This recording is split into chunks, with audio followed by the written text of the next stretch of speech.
मैं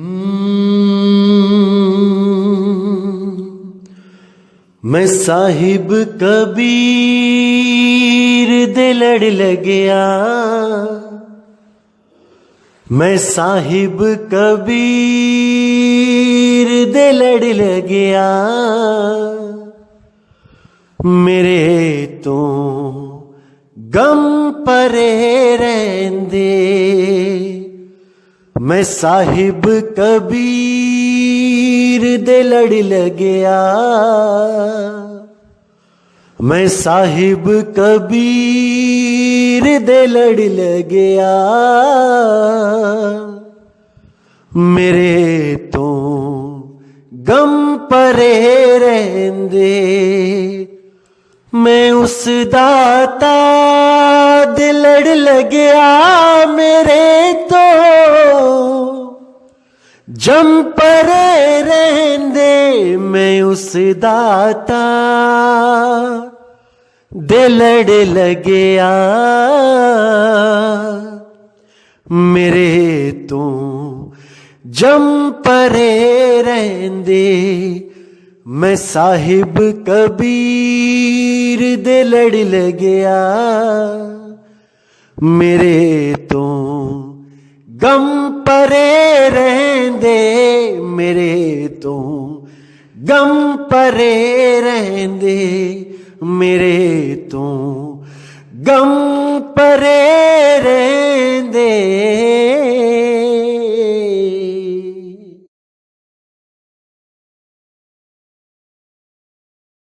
नमस्कार मेरे प्यारे भाइयों, मेरे परमात्मा के प्यारे जीव हंसों।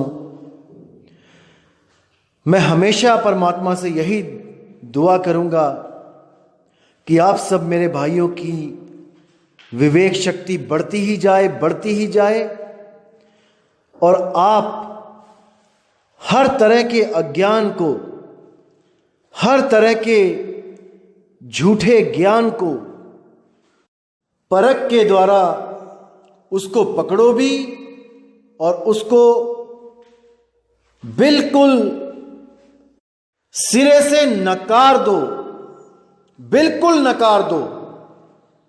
1% भी अज्ञान आपके जीवन में रह ना सके, बीज मात्र भी, क्योंकि अगर बीज भी रहेगा तो वो एक दिन वृक्ष बन जाएगा। इसलिए मेरे भाई, 1% भी अज्ञान आपके जीवन में नहीं होना चाहिए। प्रैक्टिकल करने से पहले आपको थ्योरी का संपूर्ण ज्ञान होना चाहिए। आपके सामने लक्ष्य होना चाहिए कि आपको चाहिए क्या है, किस चीज से आपकी मुक्ति होगी, कैसे आपकी मुक्ति होगी, क्या वस्तु है जिसकी कमी की वजह से आप इस जन्म और मरण के चक्कर में उलझे हुए हो। हर चीज आपको पता होनी चाहिए दोस्तों, तभी आप इस मन रूपी काल से जीत पाओगे, तभी जीत पाओगे। नहीं तो ये मन रूपी काल आपको धर दबोचेगा और आप चाह कर भी उसका कुछ नहीं बिगाड़ पाओगे।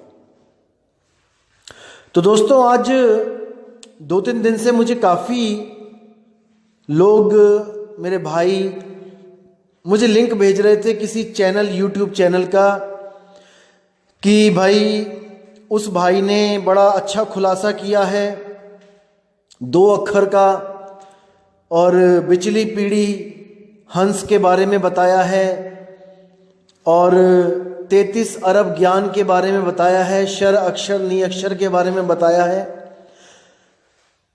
तो हमें भी इसके बारे में कुछ खुल के बताइए कि क्या है ये सब।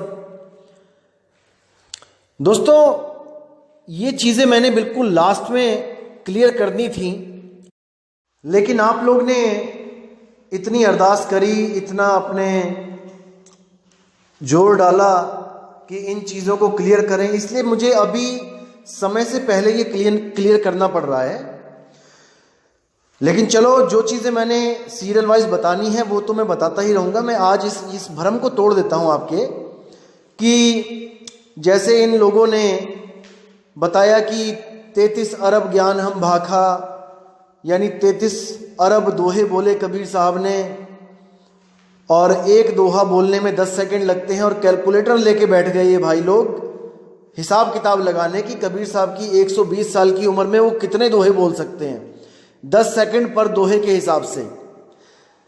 पहली बात तो यह है दोस्तों कि इनकी मूर्खता पे मुझे हंसी आती है कि क्या बुद्धि लेके ये इस दुनिया में आए हैं, मेरी तो समझ से परे है। पहली बात तो इनको कबीर साहब की ABCD भी नहीं पता कि कबीर साहब हैं क्या वो 120 साल ही इस दुनिया में आते हैं तभी बोलते हैं, या वो युगों युगों से चेताने आ रहे हैं वो भी ज्ञान वो बोलते हैं। वो ज्ञान भी 33 अरब में है कि नहीं है इनको नहीं पता, क्योंकि ये तो आज के मशीनी युग के परम ज्ञानी बने हुए हैं ना भाई। कैलकुलेटर है इनके पास, सब कुछ कर सकते हैं, हिसाब किताब लगा सकते हैं कि कितने श्वास लिए हैं, कितनी वाणियां बोली हैं, सब कर सकते हैं भाई। कोई शंका की बात ही नहीं है, परम ज्ञानी है ना भाई। कबीर साहब क्या है इनके सामने? कुछ भी नहीं है। तभी तो अपने सत्संग में ये कबीर कबीर कबीर बोलते हैं। कबीर ये कहता है, कबीर वो कहता है, इसीलिए तो बोलते हैं क्योंकि कबीर साहब तो इनके सामने कुछ है ही नहीं। कबीर साहब को तो इन्होंने घर का नौकर बना लिया है। जैसे हम लोग कहते हैं रामू चाय ले आओ, रामू बर्तन साफ कर दो, रामू बाजार से सब्जी ले आओ, वो हाल इन्होंने कबीर साहब का किया हुआ है। अरे एक शिक्षित आदमी अगर किसी संत महात्मा का नाम लेता है तो उसके आगे जी लगा देता है। कबीर जी, नानक जी, रविदास जी, इन लोग के एडिकेट्स देखिए, मैनर्स देखिए, इन लोग के क्या सिखाया है इनको माँ बाप ने, इनके गुरुओं ने। पता नहीं क्या करते रहे ये लोग, बंकी मारते रहे स्कूल से मेरे ख्याल से। ये तो नैतिक शिक्षा का कोई इनको कोई लेना देना ही नहीं है कि हमें बड़ों के लिए क्या बोलना चाहिए, इज्जत करनी चाहिए। वो भी ऐसे संत जिनके आगे दुनिया नतमस्तक है। तो शर्म आती है मुझे ऐसे लोगों को कुछ समझाते हुए भी कि इन लोगों के लिए तो भाई 84 के धक्के ही हैं।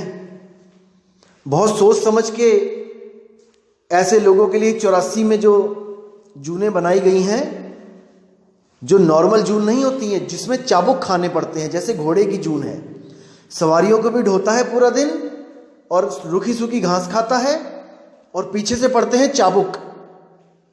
ऐसी कुछ स्पेशल जूनें इन लोगों के लिए बनाई गई हैं। और इंतजार करो, आप लोग इंतजार करो, हर चीज समय पे होती है और जरूर होगी, आप फिक्र मत करो। आपने जितना उल जुलूल बोलना है संतों के लिए बोलते रहो, कोई मनाही नहीं है, कोई मनाही नहीं है इस दुनिया में, सब फ्री हैं, कुछ भी बोल सकते हैं, बोलने की आजादी है, कोई बात नहीं। तो दोस्तों आज बात करेंगे 2 अक्षर की।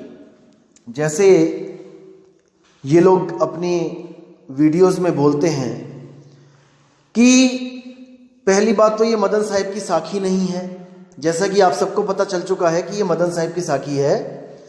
तो ये लोग क्या बोल रहे हैं अपनी वीडियोस में, मैंने देखी थी इनकी वीडियो, ये कह रहे हैं कि पहली बात तो ये मदन साहिब की साखी नहीं है, ये उन्होंने उसको मॉडिफाइड किया है, कॉपी पेस्ट किया है। जितनी बुद्धि होगी उतना ही बात करेगा इंसान, ये तो मुझे पता ही है और आपको भी पता है। जिस लेवल की परमात्मा ने उसको बुद्धि दी है उतनी ही यूज करेगा। आपके पास 100 रुपए है तो किसी भिखारी पे दया भी ज्यादा करोगे तो कितना करोगे? 100 से ऊपर तो दे नहीं सकते, क्योंकि उतना उससे ज्यादा है ही नहीं, कैसे दोगे? तो इन लोगों ने क्या किया, इन लोगों ने बोल दिया कि मदन साहिब ने ये बाणी चुराई है। कहने का मतलब चुराई हो गया। अब इन लोग को कौन समझाए कि भाई परमात्मा जब एक है और परमात्मा जिसको भी मिला है, जिसको भी परमात्मा का साक्षात्कार हुआ है, उसकी वाणी सेम ही होगी, बिल्कुल सेम होगी। जिसने कभी देखा ही नहीं है जिसने कभी उसको जाना ही नहीं है, जिसको कभी वो मिला ही नहीं है, उसकी तो कोई वाणी भी नहीं होगी। अगर मिला होता कोई तो वाणी लिखते ना भाई। तो आज के टाइम में जितने ये स्वयंभू आत्मज्ञानी बने हुए हैं, इनकी ना तो कोई अपनी वाणी है, ना ही इनके पास कोई ऐसा प्रूफ है ज्ञान का कि भाई जिस रास्ते पे मैं चल रहा हूं वो रास्ता ठीक भी है कि नहीं। ना तो ये कोई प्रूफ दे सकते हैं। जो दो चार प्रूफ देंगे वो भी गीता से उठा के एक आधा श्लोक बता दिया, कबीर साहब की वाणी से उठा के कोई शब्द बता दिया, वो भी केवल इसलिए कि इनको ये प्रमाणित करना है क्योंकि इनके पास आत्मज्ञान है भाई। और जिन लोग की ये बात करेंगे, जिनकी वाणियां रखेंगे अपने सत्संग में खुद को सही प्रूफ करने के लिए, उन्हीं को अज्ञानी बता देंगे कि कबीर साहब की वाणी तो मैं ले रहा हूं, देखो मेरे ज्ञान से मैच कर रही है, लेकिन कबीर साहब भी अज्ञानी थे। ये तो अज्ञानतावश वाणी लिख गए, उनको पता थोड़ी नहीं था सत्य का, वो तो गलती से लिख गए, सत्य निकल गया उनके मुंह से गलती से। तो ऐसी बातें करके ये लोग भ्रमित करेंगे। तो मुद्दे पे आते हैं दोस्तों। इन्होंने क्या बोला कि सोई गुरु पूरा कहा है, 2 अक्षर का भेद बताएगा। मतलब पहले तो इन्होंने बोल दिया कि ये वाणी ही गलत है, क्योंकि 2 अक्षर तो 52 अक्षर ही होते हैं। 52 अक्षर को ही बोला इन्होंने कि 2 अक्षर तो 52 अक्षर होते हैं, और 52 से परे वो निअक्षर होता है, तो वाणी गलत है। यहां पे होना चाहिए था सोई गुरु पूरा कहा है, जो 2 अक्षर का नहीं बोलना चाहिए था, यहां बोलना चाहिए था 1 अक्षर और 1 नी अक्षर का भेद बताए। अब इनकी बुद्धि का मैं क्या करूं, क्या बोलूं इनको, मैं तो समझ में नहीं आता है। खैर, इनके जो भ्रम है वो खत्म कर दिए जाते हैं, सत्संग में सब बताया जाएगा। ये भी सुन रहे होंगे तो अच्छी तरह समझ लो भाई। पहले अच्छे चेले बन जाओ, गुरु बाद में बन लेना। भ्रमित इंसान लोगों को भ्रमित ही कर सकता है। पहले पूर्ण हो जाओ, तब लोगों को पूर्ण करो। अक्षर का क्या मतलब होता है? अक्षर का मतलब होता है अविनाशी, और 1 अक्षर का मतलब होता है 52 अक्षर। गूगल में सर्च करो मीनिंग ऑफ अक्षर, आपको वहां पर 2 तरह के अक्षर दिखाई देंगे जो अर्थ में आएगा। एक तो आएगा अल्फाबेट्स 52 अक्षर, और एक आएगा अविनाशी अक्षर आत्मा। इसी अक्षर में दोनों तरह के अक्षर आ गए हैं, और यही वो 2 अक्षर हैं जिसका भेद बताया जाता है कि 52 अक्षर को छोड़ना है, उस अविनाशी अक्षर को पकड़ लेना है जो आप स्वयं हो, यानी कि अपने स्वरूप में स्थित हो जाना है। आप भी नी अक्षर हो, लेकिन आप जब तक इस देह में हो आप अक्षरों का सहारा ले रहे हो, इसलिए आप नी अक्षर अभी नहीं हो। जब आप उस नी अक्षर अवस्था को प्राप्त करोगे जो देह से परे है, तब आप ही नी अक्षर हो जाओगे। इसको समझ लो अच्छी तरह, क्योंकि इन लोगों के पास जो इन्होंने शिष्य बनाए हुए थे, भ्रमित कर करके लोग इकट्ठे किए थे, जो 15, 20, 25 लोग, उन्होंने जब इनसे सवाल जवाब किया, क्योंकि मेरे सत्संग जब स्टार्ट हुए तो मैंने पूरा फोकस रखा था कि आप अपने गुरुओं से पूछो कि ये ब्रह्म, ये शून्य कैसे पैदा हो गया जब हर जगह आत्मा ही आत्मा थी। तो जब इनके आप पहले सत्संग सुनना शुरू वाले, तो इन्होंने हमेशा फोकस रखा कि आत्मा ही सबसे बड़ा है, आत्मा से बड़ा कुछ नहीं है, आत्मा ही अविनाशी है, बाकी कोई अविनाशी नहीं है, सब मर जाते हैं। देखना, आप सुनो इनको, पहले दूसरे तीसरे सत्संग सुनो इनके। और जब हमारे सत्संग सुन के लोगों का विवेक जागा और इनसे जब सवाल जवाब होने लगे कि आत्मा के होते हुए ये शून्य कहां से आ गया, शून्य को किसने पैदा किया, तो इनके पास जवाब नहीं था। ये बस यही कह के टाल रहे थे कि नहीं, ये तो शाश्वत नियम है, वो तो शून्य अपने आप ही पैदा करता है, फैक्ट्री अपने आप ही चल रही है, उसको चलाने वाला कोई नहीं है। तो ऐसी बातें जब इन्होंने करी तो उन लोगों ने इनको काफी गालियां दी।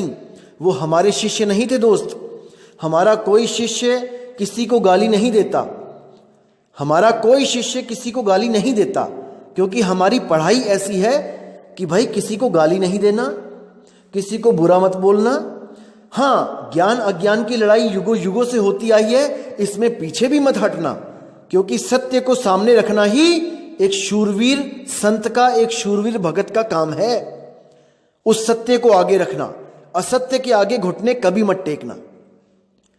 तो इन लोगों को जब गालियां पड़ने लगी और इनको छोड़ छोड़ के लोग हमारे गुरुजी के पास आने लगे, तो इन्होंने क्या किया, इस सवाल से बचने के लिए इन्होंने एक ऑडियो लॉन्च करी कि मुझसे ये मत पूछो कि वो शून्य कैसे पैदा होता है, ये शाश्वत नियम है, ये दोनों ही अविनाशी हैं।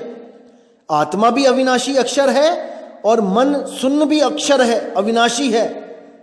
जैसे कि आप अभी इनके सत्संग सुन सकते हो जो 2-3 दिन पहले इन्होंने अपलोड किया है, उसमें ये कह रहे हैं कि 2 अक्षर का भेद बताए का मतलब है 2 तरह के अविनाशी का भेद बता दे। अब इनकी बुद्धि पे जो पत्थर पड़े हैं कि 2 तरह के अविनाशी, अरे बोलने से पहले सोच तो लो क्या बोल रहे हो। 2 तरह के अविनाशी कैसे आ सकते हैं इस दुनिया में? अविनाशी तो एक है, क्योंकि अगर 2 अविनाशी हैं तो 2 सर्वव्यापी हो गए। 2 सर्वव्यापी नहीं हो सकते, आपने ही बोला था। तो यहां पर आपका जो अज्ञान है वो पकड़ा जाता है, क्योंकि थोथा चना बाजे घना। लोगों के सवालों के जवाब आप नहीं दे पाए, लोगों ने आपको गालियां दी और आपको दुत्कार दिया। अब आपके पास कोई रास्ता नहीं था, तो अब आप कबीर साहब की वाणियों का गलत अर्थ करके लोगों को दोबारा भ्रमित कर रहे हो। बिल्कुल गलत बात है ये। तो दोस्तों आज आपको बताते हैं क्या है ये अक्षर, 2 अक्षर, 2 अक्षर, क्या है ये बिचली पीढ़ी, क्या है ये 33 अरब ज्ञान और क्या है ये नी अक्षर। तो दोस्तों वाणी कहती है, सोई गुरु पूरा कहाए, 2 अक्षर का भेद बताए, एक छुड़ाए एक लखाए, तब प्राणी निज घर को जाए। यानी कि एक अक्षर जो 52 अक्षर है, किसी भी भाषा का कोई भी बोलने वाला अक्षर है वो 52 अक्षर ही कहलाता है। 52 अक्षर को सांकेतिक ज्ञान ले लिया जाता है कि कुछ भी बोल दिया वो 52 अक्षर में ही है, चाहे वो भाषा कोई भी हो। जैसे इंग्लिश के 26 अक्षर है, तो इसका मतलब ये नहीं कि वहां पे 26 अक्षर बोलेंगे, वो 52 ही, कहने में 52 ही आ जाता है कि जो मुख से निकल गया वो 52 है। तो किसी भी देश में कोई भी आदमी है अपनी अपनी भाषाओं को लेके बैठा है और परमात्मा का नाम अपनी ही भाषा में जप रहा है। इसलिए कबीर साहब ने हर भाषा का खंडन करते हुए उसको 52 अक्षर की उपाधि दे दी कि 52 अक्षर लोक तरह सब कुछ इन्हीं माही, ये आखर खिर जाएंगे वो आखर इनमें नहीं। कि तीनों लोकों में जो कुछ भी हो रहा है, जो कुछ भी बना है 52 अक्षरों से ही बना है, और जो कुछ भी हम बात कर रहे हैं, नाम जाप कर रहे हैं, वो 52 अक्षरों से ही कर रहे हैं। गलती हमने बस ये करी है कि हमने परमात्मा को भी उन 52 अक्षरों के घेरे में लाके खड़ा कर दिया कि 52 अक्षर जपेंगे तब परमात्मा मिलेगा। नहीं मेरे भाई, ऐसा नहीं है। बिना अक्षर के, बिना जपे वो मिलेगा। जैसे बिना कुछ जपे आप सांस ले रहे हो क्योंकि वो तत्व है, बिना कुछ जपे आप पानी पी रहे हो क्योंकि वो तत्व है, बिना कुछ जपे आप आग सेक रहे हो, गर्मी मिल रही है क्योंकि वो तत्व है, बिना कुछ जपे आप धरती पे चल रहे हो क्योंकि वो एक तत्व है, बिना कुछ जपे। इसी तरह आत्मा जो है वो भी एक तत्व है, लेकिन वो नी तत्व है। 5 तत्व नाशवान है, उससे अलग वो एक नी तत्व है। इसीलिए उसका भी जब सिमरण किया जाता है नी तत्व का, तो बिना जपे ही किया जाता है, सुरती के द्वारा। ये मैंने अपनी पिछली ऑडियोज में कई बार क्लियर किया है, आप सुन सकते हो, समझ सकते हो। अब बात करते हैं 33 अरब ज्ञान हम भाखा। दोस्तों इसका भेद क्या है आपको मैं बता देता हूं। इसका मतलब यह नहीं है कि वहां पे 33 अरब वाणियां बोली गई हैं गिन के, नहीं मेरे भाई। कई ग्रंथों में लिखा है 14 अरब ज्ञान हम भाखा। मैं अभी मेरे पास फोटो नहीं है, लेकिन मैं अगले सत्संग में फोटो शेयर कर दूंगा। तो इसका मतलब कि 14 अरब और 33 अरब, इसमें इतना बड़ा गैप है, डिफरेंस है, इनमें से सही कौन सी वाणी है फिर? दोस्तों ये केवल एक सांकेतिक ज्ञान है। इसका मतलब ये नहीं है कि आपको 33 अरब ही ज्ञान बताया गया या 14 अरब ही ज्ञान भाग के बताया गया है।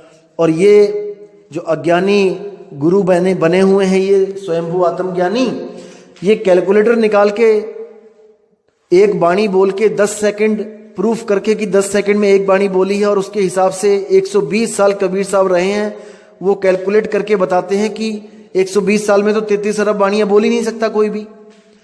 तो इनकी बुद्धि के लेवल पे मुझे क्या बोलूं मैं, चलो छोड़ो, जितनी मालिक ने बुद्धि दी है उतनी बात करेगा वो। आपको मैं क्लियर कर देता हूं कि आखिर ये है क्या।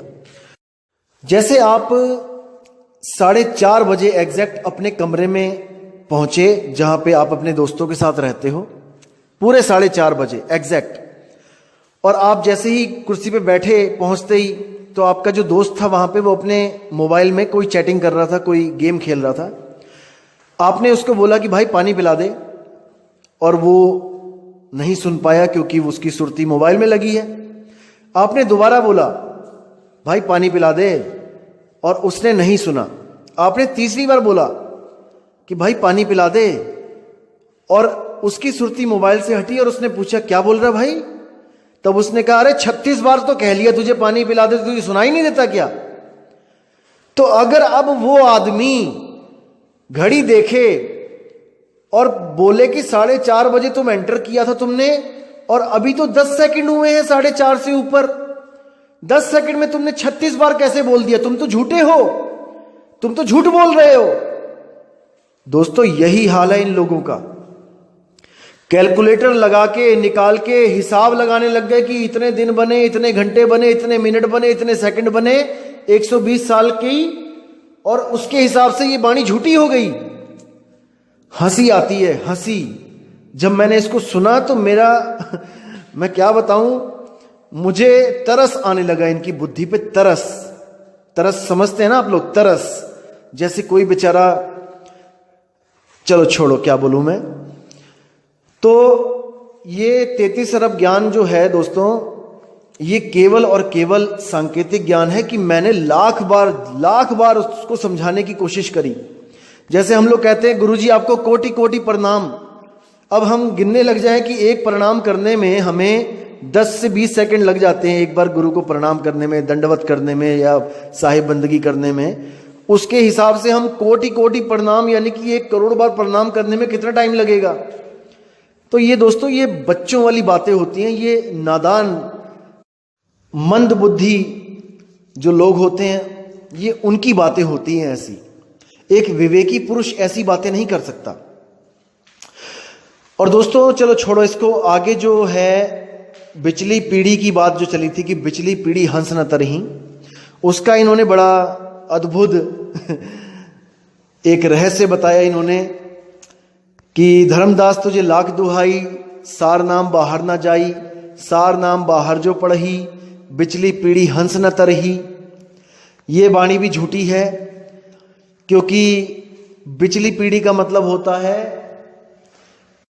कि एक कलयुग की आयु होती है 4 लाख कुछ साल, तो बिचली पीढ़ी का मतलब है कि 2 लाख कुछ साल, और अभी तो 5500 कुछ साल ही बीते हैं, अभी तो 2 लाख कुछ साल आए भी नहीं हैं। तो कबीर साहब तो उस वक्त की बात कर रहे हैं जब 2 लाख साल बीत जाएंगे।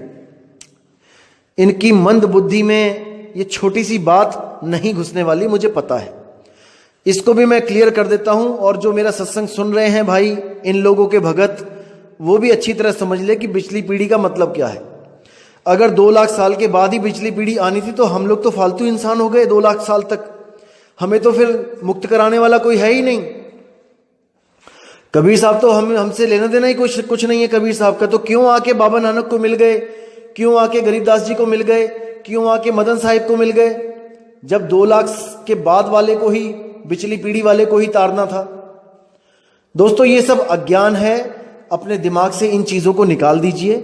आपको मैं क्लियर बताता हूं कि बिचली पीढ़ी का मतलब क्या होता है। ये मैंने सबसे लास्ट ऑडियोज में बताना था, भेद खोलने थे, लेकिन मजबूरी हो गई है कि इन जैसे अज्ञानियों को आईना दिखाना पड़ेगा। तो दोस्तों बिचली पीढ़ी का मतलब होता है, जैसे आप अपने घर से निकले, दिल्ली से निकले ट्रेन में, और आपने मुंबई पहुंचना है। तो आप जब दिल्ली से निकले और आप अभी सफर में हो, तो वो हो गया आपका बीच का सफर। दिल्ली से बंबई के आप बीच में हो। बीच में का मतलब ये नहीं कि आप दिल्ली और बंबई का जो डिस्टेंस नाप के उसके बिल्कुल बीच में खड़े हो जाओ तो मैं बीच में हूं, नहीं। आपको कोई भी, जैसे आप बंबई में जा रहे हो दिल्ली से, तो आपको बंबई से फोन आएगा कि आप कहां पे हो, तो आप क्या बोलोगे, अभी मैं रास्ते में हूं, अभी मैं सफर कर रहा हूं, अभी मैं बीच में हूं, अभी मैं नहीं पहुंचा। इसका मतलब होता है आप बीच में हो, बिचली पीढ़ी हो।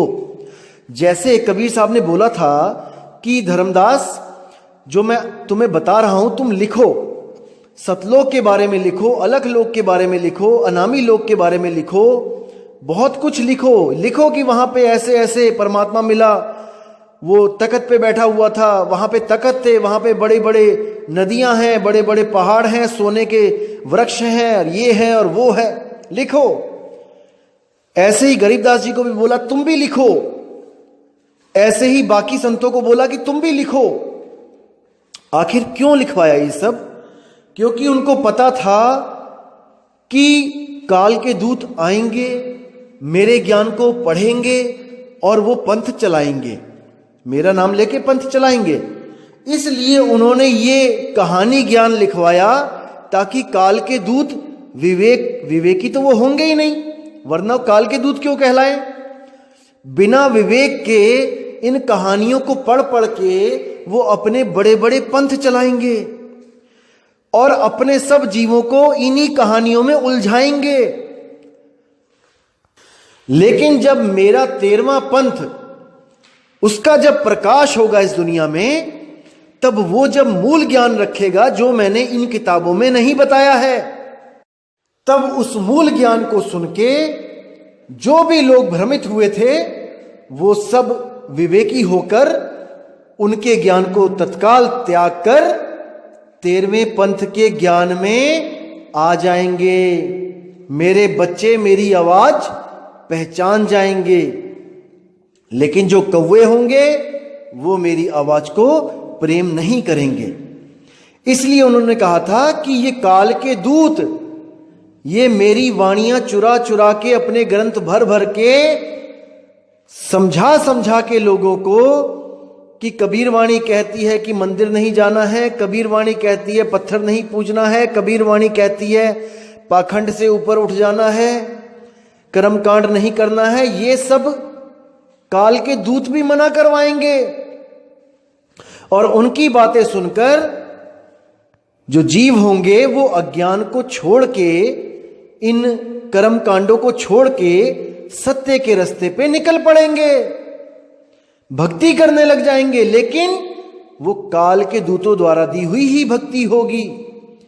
कहने का मतलब सफर शुरू हो गया है, लेकिन वो धुर तक नहीं पहुंच पाएंगे, इसलिए उनको बिचली पीढ़ी बोला है। सफर तो उन्होंने शुरू कर दिया है, बीच में तो आ गए हैं, लेकिन पार नहीं हो पाएंगे अगर ये सार नाम इन काल दूतों के हाथ लग गया तो। क्योंकि काल के दूत कभी नहीं चाहते कि किसी भी जीव को सारनाम मिले। वो यहां पे 10-10, 20-20 साल आपको देवी देवताओं के नाम, ये 52 अक्षर के नाम यही जपवाते रहेंगे, और 20, 25, 30 साल के बाद जब कोई ज्योति प्रकाश या अनहद नाद सुनाई देगी, उसी को सार शब्द कह के आपका जीवन बर्बाद करवा देंगे। इसलिए धर्मदास जी को साफ मना कर दिया गया था कि धर्मदास तुझे लाख दुहाई और ये मूल ज्ञान बाहर ना जाई। मूल ज्ञान बाहर जो पढ़ी, बिचली पीढ़ी हंस न तरही। जो बीच में है, जो भक्ति कर रहे हैं मेरे जीव, वो पार नहीं हो पाएंगे। धर्मदास, किसी के आगे सारनाम मत खोलना। गुरमुख को तुम देव बताई, कपटी से तुम राख छुपाई। अगर किसी को देना भी है, बताना भी है, तो उसकी परख कर लेना। प्रथमे शिष्य हो वन जो आई, ताको पान देव तुम भाई। तुम, मैं नहीं लिखा है कि मैं दूंगा। विवेक लगाओ इस वाणी पे। प्रथमे शिष्य हो वन जो आई, ताको पान देव तुम भाई। जब देखो तुम दृढ़ता ज्ञाना, तासे कहो शब्द परवाना। शब्द माही जब निश्चय आवे, ताको ज्ञान अगाध सुनावे। तुम बोला है तुम। और कुछ लोग कहते हैं कि धर्मदास जी को नाम देने की आज्ञा ही नहीं थी। बिल्कुल गलत। धर्मदास जी ने भी नाम दिया है, बाबा नानक ने भी नाम दिया है, रविदास जी ने भी नाम दिया है। आपके सामने है मीरा जी को रविदास जी ने नाम दिया। और यह भी केवल इसलिए दिलवाया गया था ताकि कोई इस भ्रम में ना रहे कि अगर मैं ही दूंगा तब वो प्राप्ति होगी। ये भ्रम तोड़ने के लिए उन्होंने एक बहुत ही बढ़िया उदाहरण देके गए हैं यहां पे। जैसे मैं आपको कहता हूं कई बार कि हमारे 10,000 साधु हैं, आप कहीं भी नाम ले लो तो कुछ लोगों के मन में शंका आ जाती है कि नहीं नहीं, इन 10,000 में से सच्चा कौन होगा, या अधूरा होगा या पूरा होगा। मेरे भाई, हर गुरु, जो भी गुरु है, जो साधु है, जो वो आपको नाम देगा, वो नाम, वो शब्द ही असली गुरु है। इसको दिमाग में धारण कर लो। जैसे रविदास जी ने मीरा जी को नाम दिया तो रविदास जी गुरु नहीं हुए उसके गुरु हुए शब्द गुरु, जिसका वो सिमरण कर रही थी, अपने शब्द गुरु को ध्या रही थी। ना कि मीरा के गुरु परमात्मा रविदास जी हो गए। अरे नहीं भाई, रविदास जी केवल मार्गदर्शक गुरु हैं, देही गुरु हैं। विदेही गुरु तो वो होता है जिसका हम सिमरण करते हैं, जिसका हमारे गुरु भी सिमरण कर रहे हैं, जिसका मैं भी सिमरण कर रहा हूं, और आने वाली संगत भी अपने शब्द गुरु का सिमरण करेगी। समझो इस बात को। कबीर साहब ने कभी नहीं बोला कि केवल मैं ही नाम दूंगा तब बात बनेगी, नहीं। उन्होंने हमेशा कहा कि गुरु की शरण में जाओ, गुरु की शरण में जाओ। गुरु आपको भेद बताएगा, शब्द गुरु के बारे में बताएगा, लेकिन जिसको शब्द गुरु के बारे में पता होगा उस गुरु के पास जाओ। कोई 52 अक्षर वाला या कोई श्वासों की जाप वाला या फिर कोई अनहद नाद वाला गुरु, उसके चक्कर में मत पड़ जाना। ऐसे गुरु के पास जाओ जो आपको शब्द का भेद बताए, वो शब्द जो अक्षरों में नहीं है। तो दोस्तों, ये पिछली पीढ़ी का भी राज आपको मैंने बता दिया है ताकि कल को कोई आपको भ्रमित ना कर सके। और देखो कितनी परमात्मा की दया है आप सब पे। परमात्मा ने कितना गुप्त पंथ चलाया, कितना बड़ा पंथ चल रहा है गुप्त तरीके से। किसी को पता ही नहीं कि मदन साहिब भी कोई संत है। आज दुनिया जाग रही है, कभी नाम ही नहीं सुना था मदन साहिब का। सब संतों का नाम सुन लिया, आजकल के पाखंडी संतों का भी नाम सुन लिया, जो जेलों में धक्के खा रहे हैं उनका भी नाम बच्चा बच्चा जानता है। लेकिन जिसको स्वयं परमात्मा आके मिले, उस मदन साहिब को कोई नहीं जान रहा है। यही वो गुप्त पंथ है जिसके बारे में बताया गया था, मूल ज्ञान तब लग छुपाई, जब लग द्वादश पंथ ना मिट जाई। कि मैं मूल ज्ञान को तब लग छुपा लूंगा जब लग द्वादश पंथ को खत्म नहीं हो जाते, वो तब तक उसको छुपा के रखूंगा। द्वादश पंथ खत्म कब हुआ दोस्तों? जब 12वें पंथ के प्रवर्तक, जिनका नाम बहुत मशहूर है और मैं नाम नहीं लूंगा उनका, उन्होंने जब अपने ही गुरु भाइयों का अज्ञान खोला, यानी कि अपने ही गरीबदासी पंथ में वो भी थे और बाकी गरीबदासी पंथियों का सारा ज्ञान खोल दिया कि कोई ओम नमः शिवाय मंत्र दे रहा है, कोई ओम दे रहा है, कोई सोहम दे रहा है। तो उनका जब ज्ञान खोल दिया उन्होंने 12वें पंथ में, तो 50% वो पंथ खत्म हो गया गरीबदास जी का। 12वां पंथ 50% खत्म हो गया। अब 50% कब खत्म हुआ? जब उन महात्मा ने सरकार के खिलाफ मोर्चा खोल दिया और उसमें कुछ जीवहंस मारे गए, और जब उनको कुछ सालों के बाद उम्र कैद की सजा हो गई और अब बाहर आने का कोई चांस नहीं रहा, क्योंकि एक बार सुप्रीम कोर्ट में अगर केस चला जाए तो 20-25 साल तो ऐसे निकल जाते हैं भाई। तो आप जब तारीख देखेंगे कि उनको कब सजा हुई है, 11 अक्टूबर 11 अक्टूबर को उनको सजा हुई। 16 अक्टूबर को जेलों में जाना शुरू कर दिया। उनके जो समर्थक थे और वो थे, उनको जेलों में डालना शुरू कर दिया, क्योंकि सजा हो गई, उम्र कैद। तो देखिए दोस्तों कि 12वां पंथ जब खत्म हो जाएगा तब 13वें का उजियारा होगा। कबीर साहब ने कहा था, मूल ज्ञान तब लग छुपाई, जब लग द्वादश पंथ ना मिट जाई। दोस्तों मैं 2010 से पूरी कोशिश में लगा था कि कबीर साहब के इस 13वें पंथ को मैं उजागर कर सकूं, लेकिन मैं सफल नहीं हो पा रहा था। उसके पीछे जो रीजन था, ऐसा नहीं कि मैंने मेहनत नहीं करी, मैं पूरे भारत में घूमा हूं, गली गली में मैंने जाके लोगों को पर्चे बांटे, कबीर साहब के, मदन साहब की वाणियां दी, उनको बहुत समझाया, लेकिन कोई समझ नहीं रहा था। फिर मैंने जब एक वाणी सुनी, टीवी पे सत्संग आ रहा था, और जब मैंने वाणी सुनी कि द्वादश पंथ जब तक खत्म नहीं होंगे, 13वां पंथ उजागर नहीं होगा, तब मुझे थोड़ा सा दिशा मिली मुझे कि अरे मैं तो ऐसी मेहनत कर रहा हूं, वो तो वाणी में पहले से ही लिखा हुआ है कि जब तक 12वां पंथ खत्म नहीं होगा, जब तक 13वां प्रकट नहीं होगा।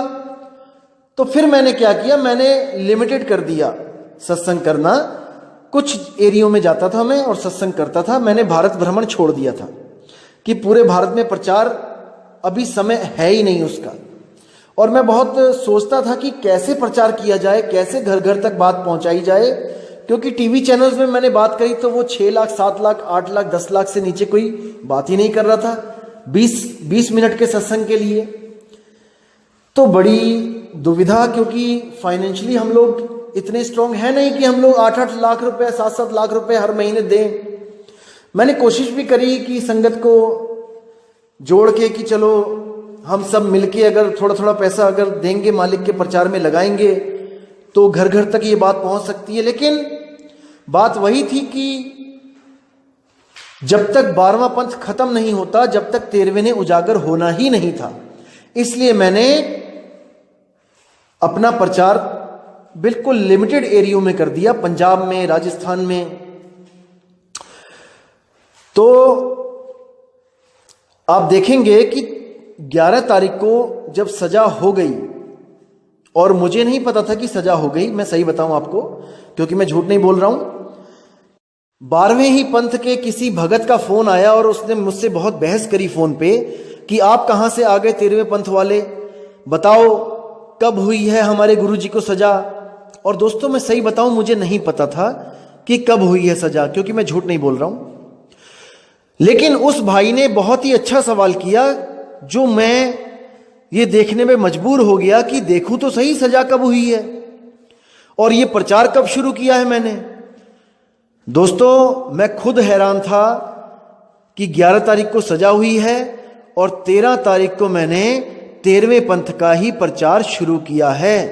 तारीख भी दोस्तों 13 ही थी, और शुक्र भी मैं उसी का कर रहा हूं कि सब कुछ 13 ही है मालिक। ये जितनी वाणी बोली जा रही है, जितना ज्ञान दिया जा रहा है, ये 13 ही है। 13 तारीख को 13वें पंथ का प्रचार शुरू हुआ, और जिस दिन पहला मूल ज्ञान बोला गया, नामदेव जी की वाणी, ना कहीं गया ना आया, उसी दिन से इन 12वें पंथ के जो हंस थे, लेकिन जो अविवेकी हंस थे, उनको जेलों में जाना पड़ रहा था। जिस दिन हमारा सत्संग शुरू हुआ मूल ज्ञान का, उसी दिन से उन लोगों को जेल में शिफ्ट करने, 16 तारीख को जेल में शिफ्ट करना शुरू कर दिया। देखो परमात्मा की वाणी कितनी अटल है, हम लोगों की सोच से परे है। जो वाणी में लिखा है वो होना ही होना है। और उसमें यह भी लिखा है कि जो 13वां पंथ होगा उसके साथ सब राड़ बढ़ाएंगे, सब उससे लड़ेंगे। दोस्तों आप देख लो कि जब से मैंने सत्संग स्टार्ट किया है, कितने YouTube चैनल आ गए हैं केवल हमारी ही खिलाफत करने। देखिए ये परमात्मा की वाणी है कि ये सब राड़ बढ़ाएंगे, उसको नीचा दिखाएंगे, लेकिन 100 मोमबत्तियां मिलकर भी एक सूरज का मुकाबला नहीं कर सकती मेरे भाई, एक सूरज का मुकाबला नहीं कर सकती। मूल ज्ञान को झूठा सिद्ध करने वाला आज तक इस दुनिया में पैदा नहीं हुआ, क्योंकि ये ज्ञान स्वयं परम पिता परमात्मा का है। ये किसी मनुष्य का ज्ञान नहीं है जिसको आप झूठा सिद्ध कर सको। अभी ऐसी ऐसी वाणियां रखी जाएंगी, गुप्त वाणियां, जो कबीर सागर में लिखी हुई हैं, बीजक में लिखी हुई हैं, लेकिन किसी भी कालदूत को उन वाणियों का अर्थ समझ ही नहीं आ सकता, चाहे 1000 बार पढ़ ले, क्योंकि वो तब तक नहीं समझ में आएगा जब तक आपके पास सार शब्द का भेद नहीं है। क्योंकि सार शब्द का भेद है, तब तो आप एक एक चीज समझ सकते हो कि वाणियों में क्या बोला जा रहा है। जिनको ये भी नहीं पता चल पाया कि परमात्मा का नाम ही सतनाम है, वो उन वाणियों को क्या खोलेंगे जिसमें सुपर कोड लगे हुए हैं, और उन कोड वर्ड्स को एक काल का दूत नहीं खोल सकता, नहीं खोल सकता, जितना मर्जी जोर लगा लेना। अभी आपको ऐसी ऐसी वाणियां दिखाई जाएंगी कि आपके भरम के पर्दे एकदम साफ हो जाएंगे, उखड़ जाएंगे, और आने वाले समय में युगों युगों तक, जब तक ये इंटरनेट चल रहा है, जब तक ये यूट्यूब चल रहा है, इस सत्संग को सुन के लोगों को सच्चा मार्ग मिलेगा, सच्चा रास्ता मिलेगा। एक भी भाई भ्रमित नहीं होगा, नहीं होगा, नहीं होगा। बहुत भ्रमित कर लिया तुम लोगों ने, अब और नहीं, और नहीं मेरे भाई। और आपको एक चीज और बताऊं, इन लोगों के हाथ में हमारे ग्रंथ लगे, इन लोगों के कुछ लोगों ने हमें मैसेज किए कि हमें भी ग्रंथ भेज दो अपना, तो हमने भेज दिए कि विवेकी होगा तो समझेगा। अब हमें क्या पता था कि बंदर क्या जाने अदरक का स्वाद। हमारे ग्रंथ लेकर हमें ही बता रहे हैं कि देखो तुम क्या कर रहे हो। अरे भाई, हमें बहुत अच्छी तरह पता है कि हमारे पंथ में क्या है क्या नहीं। जो भी कुछ हमारे ग्रंथों में लिखा हुआ है वो तो शुरुआत है, भेद तो गुप्त होता है, गुप्त किताबों में नहीं लिखा जाता। जो आप सोच रहे हो कि हमारी किताब को देख के कि हमें सब कुछ पता लग गया कि ये लोग क्या करते हैं, सपने में भी नहीं पता लग सकता, क्योंकि बिल्ली सब कुछ सिखाती है शेर को, पेड़ पे चढ़ना वो भी नहीं सिखाती। तो इतना गुप्त भेद जो कबीर साहब ने कहा है कि धर्मदास तुझे लाख दुहाई, सार शब्द बाहर ना जाई, वो क्या हम अपने ग्रंथों में लिखेंगे? इतनी भी बुद्धि नहीं लगाते हैं। अरे भाई, वो गुप्त है, वो सब विधि गुप्त है, तुम लोग को तो हवा भी नहीं लग सकती कि वो है क्या। वो तब तक नहीं दिया जाता जब तक शिष्य उस लायक ना हो जाए कि उस वस्तु को ग्रहण कर सके। वो अति सूक्ष्म, अति गुप्त भेद है जो ऐसे ही नहीं दिया जाता किसी को भी। राह चलते को कोई नाम लेने आ गया और उसको भेद दे दिया जाएगा, कदापि नहीं। उसके लिए पात्रता होनी चाहिए। वो गुरु देखता है कि शिष्य को कब देना है। कुछ लोग तो ऐसे मिलेंगे आपको दोस्तों, भ्रमित करने वाले, जो कहेंगे कि हम लोग सिर पे सिक्का रखवा के भजन करवाते हैं, ध्यान लगवाते हैं। ऐसी मूर्खतापूर्ण बातें करेंगे कि मैं क्या बताऊं। केवल इसलिए बोलते हैं ये लोग ताकि कोई वहां तक पहुंच ही ना पाए। कोई विचार करे उससे पहले ही उसके दिमाग में ऐसा माइंड सेटअप कर देते हैं कि वो तो ऐसे करवाते होंगे, वो तो वैसे करवाते हैं, वो तो ऐसे करवाते हैं, भरमाने के लिए। दोस्तों, कभी किसी की बातों पे यकीन मत करो। जब तक ना देखो अपनी नैनी तब तक ना मानो गुरु की कहनी। जब तक आपको खुद वो अनुभव नहीं हुआ, आप किसी की बातों में मत आओ। अगर मैं आपके सिर पे सिक्का रखवाऊं तब मुझे बताना कि हां भाई आप झूठ बोलते हो, आपने तो मना किया था। दोस्तों, ये सब आप लोगों को रोकने के लिए, भरमाने के लिए जाल बुना जा रहा है, ताकि आप सब इनके गुलाम बने रहो, आप सत्य के पास भी ना फटक पाओ। कुछ लोग कहते हैं कि हम 10वें द्वार की साधना करवाते हैं। अरे तुम लोग सपने में भी नहीं सोच सकते कि हम कौन से द्वार की साधना करते हैं। कबीर साहब कहते हैं 10वें द्वारा प्राण निकले, राज खानी जाए, कुछ देर राज भोगे, फिर पाछे पछताए। अरे हमें भी पता है 10वें द्वार की साधना क्या होती है। हमें बता रहे हैं कि आप 10वें द्वार की साधना करते हो। अरे भाई, 10हों द्वार नरक भर बूढ़े, तू गंदी को बेड़ो। बीजक पढ़ो, उसमें साफ लिखा हुआ है कि 10हों द्वार नरक भर बूढ़े। जो भी 10हों द्वार की साधना करता है वो नरकों में जाता है। इतना जानने के बाद क्या हम 10वें द्वार की साधना कर रहे हैं? कमाल कर दी तुम लोगों ने, तो कमाल कर दी, हद कर दी है भाई। तुम लोग को हवा भी नहीं लग सकती कि हम लोग क्या करते हैं, हमारा शब्द क्या है, कहां है हमारा 11वां द्वार। सपने में भी नहीं सोच सकते। 9 द्वारे संसार सब, 10वें योगी साध, एकादश खिड़की बनी और जानत संत सुजान। उस एकादश खिड़की को कोई बिरला संत जानता है। वहां जाने के लिए एक पूर्ण गुरु, एक सच्चे शब्द की जरूरत पड़ती है मेरे भाई। तो दोस्तों, कई लोग आपको भ्रमित करेंगे कि हम लोग 10वें द्वार की साधना करते हैं, या हम सिर पे सिक्का रखवा के साधना करते हैं, या हम सिर से 1.25 हाथ ऊपर ध्यान लगवाते हैं, या पता नहीं क्या क्या बोलेंगे ये लोग, क्योंकि इन लोगों के पास तो कुछ है नहीं अब बोलने लायक, बस भरमाना ही है इन लोग ने। जैसे वो कुबड़ी मंथरा थी जो, उसने कैकेयी के कान में विष घोल दिया। कैकेयी ने विचार किया नहीं, विवेक लगाया नहीं, और उस कुबड़ी के उसके भ्रम में आ गई, उसकी बातों में आ गई, और जाके राजा दशरथ से वचन ले लिया कि भरत को राज दे दो और राम को वनवास दे दो। इतनी बड़ी रामायण हो गई उस एक बूढ़ी कुबड़ी मंथरा के चक्कर में।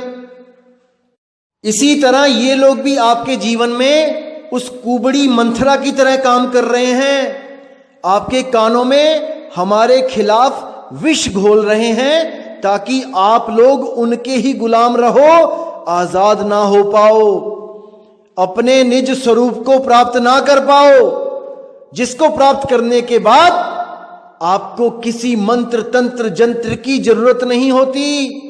कोई जाप नहीं, कोई घी नहीं जलाने दिए, कोई 11,000 का यज्ञ नहीं करना, कुछ नहीं करना है। आप हर चीज से मुक्त हो जाते हो।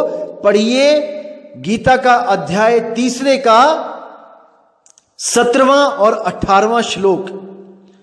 वो सीधे आत्मज्ञान की बात करता है और सीधे कहता है कि आत्मज्ञानी जो बंदा होता है, मनुष्य होता है, उसको कोई पाखंड करने की जरूरत नहीं होती। उसके लिए किसी भी विधि का कोई कानून लागू नहीं होता, कोई कर्मकांड उस पर लागू नहीं होता।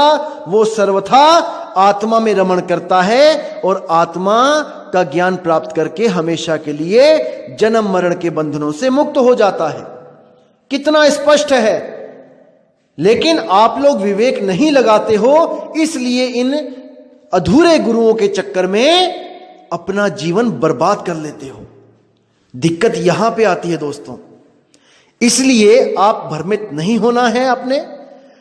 आपने सारे सत्संग बहुत ध्यान से सुनने हैं।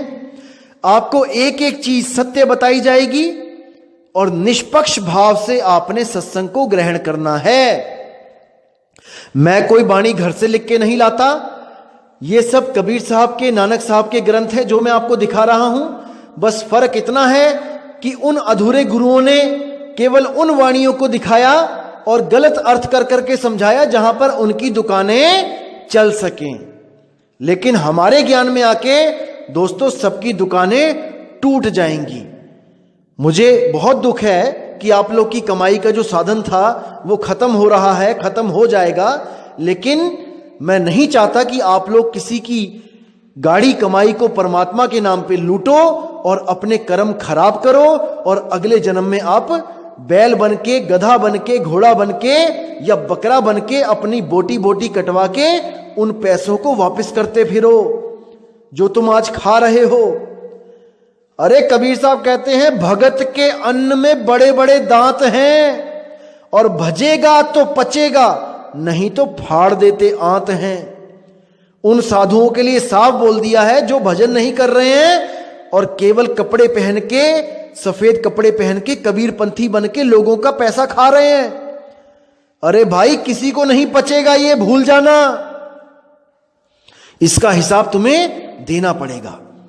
अगर इसको पचाना चाहते हो तो भजन करो, परमात्मा का नाम लो, पच जाएगा।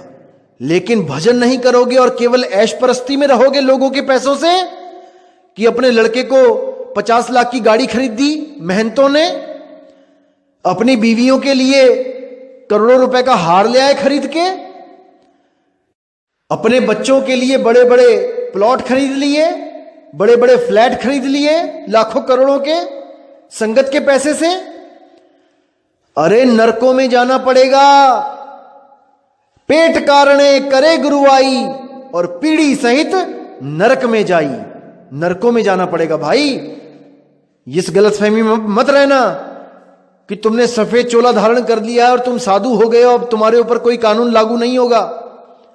सबके ऊपर लागू होगा, सबके ऊपर। हमारे गुरुजी 65 साल के हो गए हैं, तब भी आज भी किसानी करते हैं, मेहनत करते हैं, मेहनत का खाते हैं।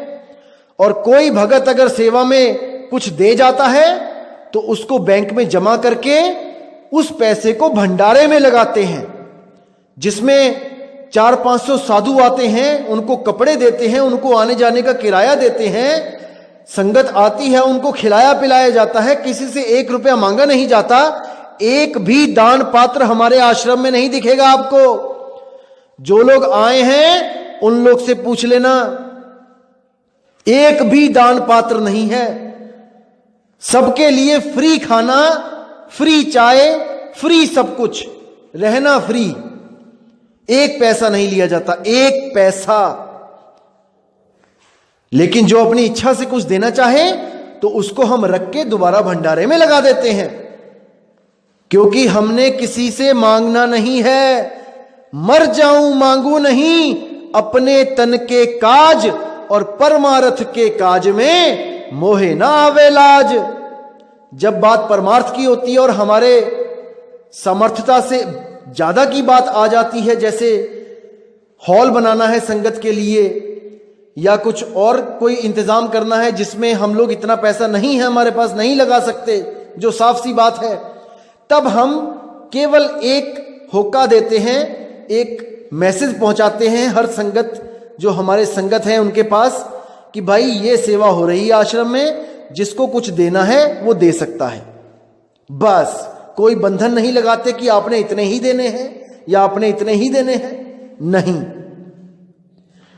तो हमारा बिल्कुल साफ सुथरा सा नियम है। ना तो हम किसी को भटकाते हैं कि कोई दुख आ गया तो 1100 दे दे, कोई घर में कलेश हो गया, कुछ ऐसा दुख आ गया, कुछ बीमारी नहीं हट रही, 11,000 का पाठ करवा ले। भाई ऐसा पैसा इकट्ठा हम नहीं करते। हम केवल और केवल बात करते हैं नाम की। आप सिमरण करो, परमात्मा की दया होगी, बिना मांगे देगा। अरे बिन मांगे मोती मिले, मांगे मिले ना भीख, मांगन से मरना भला, यह सतगुरु की सीख। बिन बोलिया सब कुछ जानदा, किस आगे कीजे अरदास।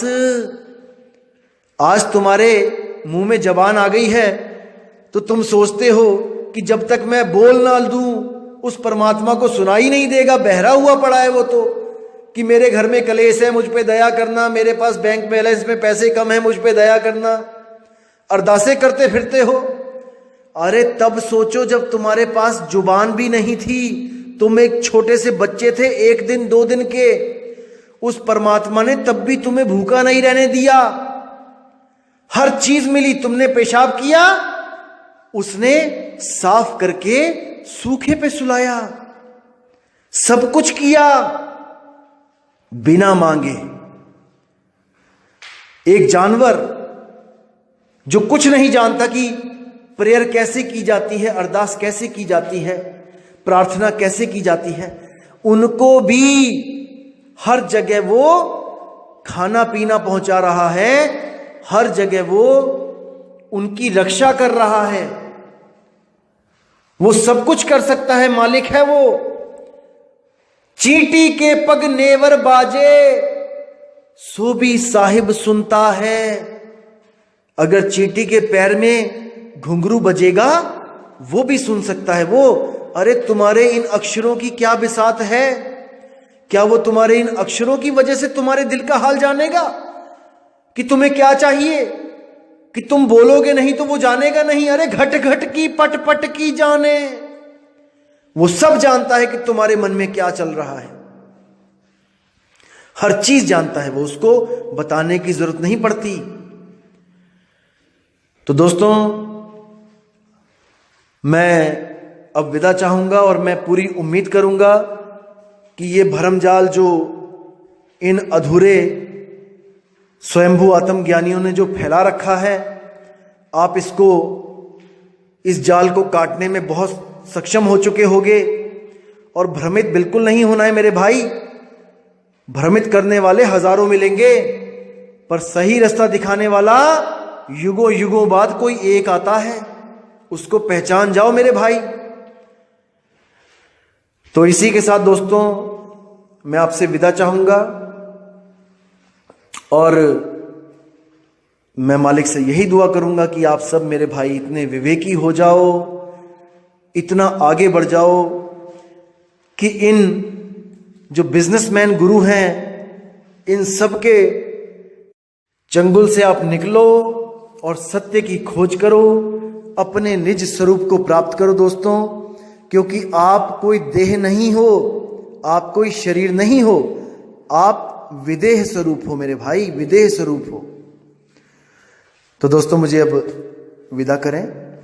जय गुरु बंदी छोड़ वैराग साहिब जी की, जय गुरु बंदी छोड़ साधु शरण साहिब जी की, जय गुरु बंदी छोड़ बाबा नानक जी, बाबा रविदास जी, बाबा गुरु अंगद देव जी महाराज जी की जय हो।